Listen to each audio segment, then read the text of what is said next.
ये कहानी है अमरपुर गांव की। अमरपुर में हर साल की तरह इस बार भी इस गांव में बड़ा मेला लगा था। अगले दिन बाद मेले की शुरुआत होने वाली थी। हर बार की तरह नए नए झूले, खिलौने, मिठाई वाला, चाट, गोलगप्पे वाले भी अपनी दुकान सजाए बैठे थे। लेकिन इस बार भी गाँव के लोगों का ध्यान मौत के कुएं वाले खेल पे लगा हुआ था। इस खेल के प्रचार वालों ने भी कोई कमी नहीं छोड़ी थी। मोहन एक रिक्शे पे बाइक लिए घोषणा कर रहा था, आ गया, एक बार फिर से आ गया। जिस खेल ने जीता है सबका दिल, वो फिर से आपके गाँव आ गया। करोगे देर तो समस्या होगी विकट, क्योंकि बिक जाएंगे खेल के सारे टिकट। गांव का हर एक आदमी जल्दी से जल्दी टिकट लेके खेल का सबसे पहला शो देखना चाहता था। अगले दिन खेल का पहला शो था, लेकिन उसी रात गांव में एक अजीबोगरीब घटना घटी, जहां पे मौत के कुएं का खेल दिखाने की तैयारी थी। आधी रात के बाद अचानक वहां से मोटरसाइकिल चलाने की आवाज आने लगी। एक घर में श्यामलाल, उसकी पत्नी देवकी और उसकी 6 साल की बेटी गुंजा सो रही थी। अचानक से गुंजा की नींद खुल जाती है।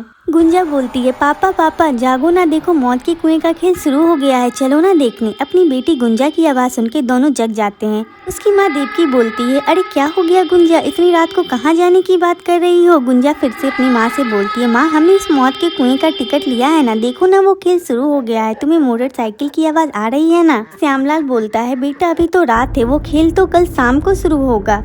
गुंजा बोलती है, पर ये आवाज कैसी है पापा। श्यामलाल बोलता है, अरे होगी कोई आवाज, चलो सो जाओ। गुंजा सो गई, लेकिन जैसे जैसे रात बीत रही थी मोटरसाइकिल की आवाज बढ़ती जा रही थी। कुछ देर बाद मोटरसाइकिल की आवाज आनी बंद हो गई और वहाँ से एक औरत और बच्चे की रोने की आवाज आने लगी। उस आवाज से गुंजा और उसके माता पिता की नींद खुल गई। इस बार वो आवाज उन दोनों ने भी सुनी। वह सब बहुत डर गए। वह उस जगह पर जाना तो चाह रहे थे, लेकिन उनकी हिम्मत नहीं हो रही थी। अगली सुबह जब उन लोगों ने गाँव वालों से यह बात बताई तो उनकी बातों पर किसी ने ध्यान नहीं दिया, क्योंकि उनके सिवा वो आवाज किसी ने भी नहीं सुनी थी। उन्होंने सोचा शायद हमारा घर मेले के करीब है, इसलिए हमें इसे सुनाई दिया। इसी शाम देवकी, श्यामलाल और गुंजा मेला देखने गई। चारों ओर लोगों की भीड़ थी। कोई झूले पे बैठा चिल्ला रहा था, तो कोई नए नए खिलौने हाथ में लिए मुस्कुरा रहा था। कोई जलेबियां देख के लार टपका रहा था, तो कोई गोलगप्पे की दुकान पे बिना गिने गोलगप्पे खा रहा था। लेकिन गुंजा को तो इंतजार था मौत के कुएं का खेल शुरू होने का। वहाँ भी कई सारे लोगों की भीड़ थी। सारे लोग खेल चालू करने के लिए कह ही रहे थे कि मोटरसाइकिल स्टार्ट करने की आवाज आई। मोटरसाइकिल का चालक एक्सीलरेटर पे एक्सीलरेटर बढ़ाए जा रहा था। बाइक की आवाज पूरे मेले में गूंज रही थी। दर्शक बाइक की आवाज से रोमांचित हो रहे थे। कई लोग तो सीटियां भी बजाने लगे थे। लेकिन इस बीच लोगों ने देखा कि मौत के कुएं में एक छोटी सी बच्ची बैठी रो रही है। लोगों ने आवाज लगाई कि ये किसकी बच्ची है।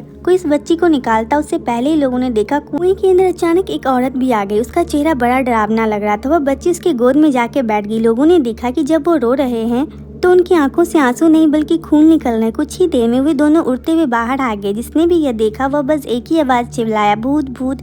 सभी लोग बाहर निकल आए। कि कुएं के मालिक तक ये बात उसके कर्मचारी द्वारा पहुंची। उसे बहुत गुस्सा आया। बोला, ये क्या बकवास है, तुम लोगों ने ये क्या भूत भूत लगा रखा है। पूरे मेले में चहल पहल है और यहाँ भूत की रट लगा रखी है। लगता है तुम लोगों का काम करने का मन नहीं है, बस मुफ्त के पैसे चाहिए तुम्हें। चलो अगले शो की तैयारी करो। लेकिन अगला शो भी बिल्कुल खाली रहा, क्योंकि ये अफवाह फैल गई थी कि मौत के कुएं में भूत थे। अब तो मालिक का गुस्सा 7वें आसमान पे पहुंच गया और सारा गुस्सा अपने स्टाफ पर उतार दिया। उसी रात जब मालिक गहरी नींद में था, तभी उसे तेज बाइक चलाने की आवाज आई। उस आवाज में उसकी नींद खुल गई। वो गुस्से में बड़बड़ाता हुआ गया। वहाँ पहुँचते हुए जो देखा उसे अपनी आंखों पे विश्वास नहीं हुआ। उसने देखा कि मौत के कुएं में एक आदमी लगातार बाइक चलाए जा रहा है। वो आदमी अपना सिर नीचे कर रखा है। मालिक ने उसे बुलाया, लेकिन मोटरसाइकिल के चालक ने कोई जवाब नहीं दिया। दूसरी ओर ये आवाज आसपास के पूरे गाँव वालों को सुनाई दे रही थी। सभी को आश्चर्य हो रहा था कि आखिर इतनी रात को ये आवाज कैसी है। को डर भी लग रहा था। फिर भी कुछ लोगों ने हिम्मत की और गांव के सरपंच जी के साथ में मेले में पहुंचे। गुंजा भी श्यामलाल के साथ वहां पहुंची। वहां उन लोगों ने भी यही दृश्य देखा जो मौत के कुएं का मालिक देख रहा था। वो आदमी अब भी लगातार बाइक चलाए जा रहा था। तभी फिर से वही औरत और बच्ची अचानक से वहां आ गई। सभी गाँव वाले उस औरत और बच्ची को गौर से देख रहे थे। तभी जो आदमी बाइक चला रहा था उसके सिर से खून बहने लगा। उसके खून से मौत के कुएं की पूरी दीवार लाल हो गई।